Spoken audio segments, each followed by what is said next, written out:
बिस्मिल्लाहिर्रहमानिर्रहीम।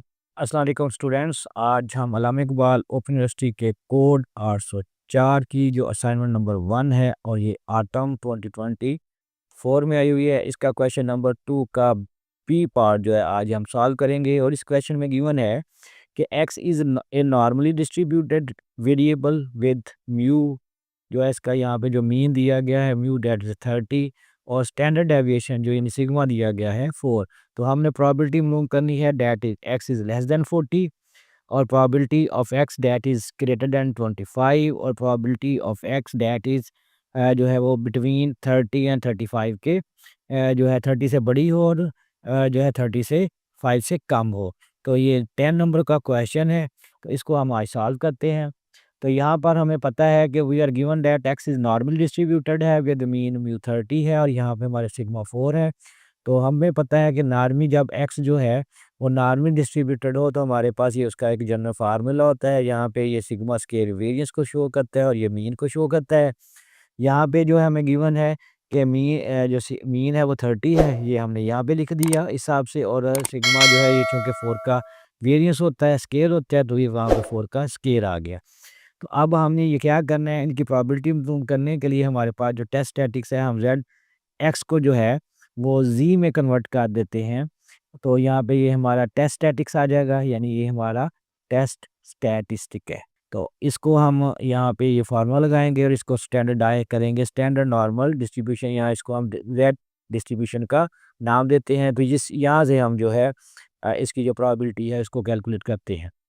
तो इसके लिए हम अगली स्लाइड पे चलते हैं। तो हमें पता है कि यहाँ पे प्रोबेबिलिटी जो गिवन है हमें वो डेट इज़ है कि x इज़ लेस देन जो है हमारे पास वो है 40। तो हम स्टैंडर्डाइजिंग करेंगे कि z is equal to 40 minus 30/4। ये यहाँ पे ये जो z का फार्मूला है हमारे पास x minus mu over sigma, ये वाला फार्मूला हमने यहाँ पे लगाया हुआ है। तो ये आ जाएगा 40 में से 30 निकाला तो 10 आ गया और 4 2.5। तो यहाँ पे हम जब इसका z टेबल से इसकी वैल्यू को कैलकुलेट करेंगे तो डेट इज 0.9938 आ जाएगा। तो probability of x that is less than 40 हमारे पास आ जाएगी 0.9938। तो इस तरह यहाँ पे क्वेश्चन जो है हमारा बी पार्ट जो है इसका जो पहला हिस्सा है वो यहाँ पे मुकम्मल होता है।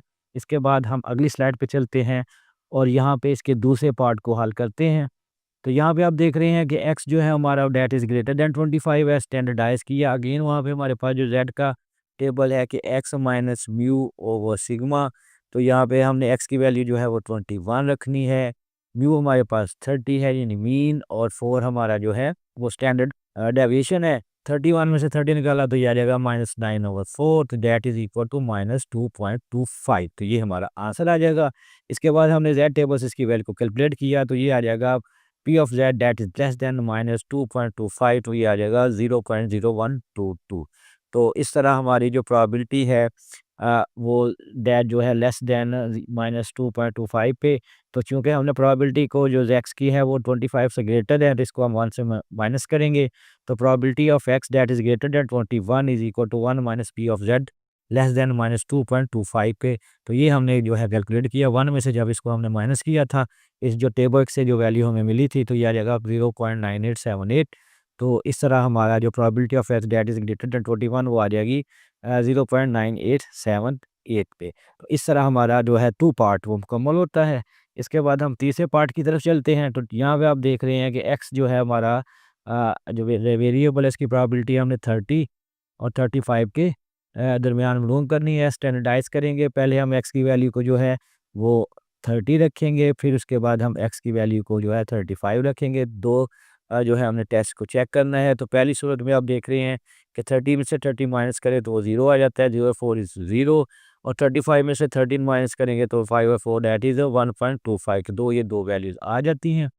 अब हमने जेड टेबल से P of Z that is less than 0 जब मूव किया तो वो आ गया 0.5। और इसी तरह जब P of Z that is less than 1.25 पे हमने कैलकुलेट किया तो ये आ जाएगा 0.8944। इन दोनों के दरमियान जो गिवन प्रोबेबिलिटीज है उसको हम माइनस करते हैं तो ये आ जाएगा probability of z that is less then 1.25 minus probability of z that is less then 0।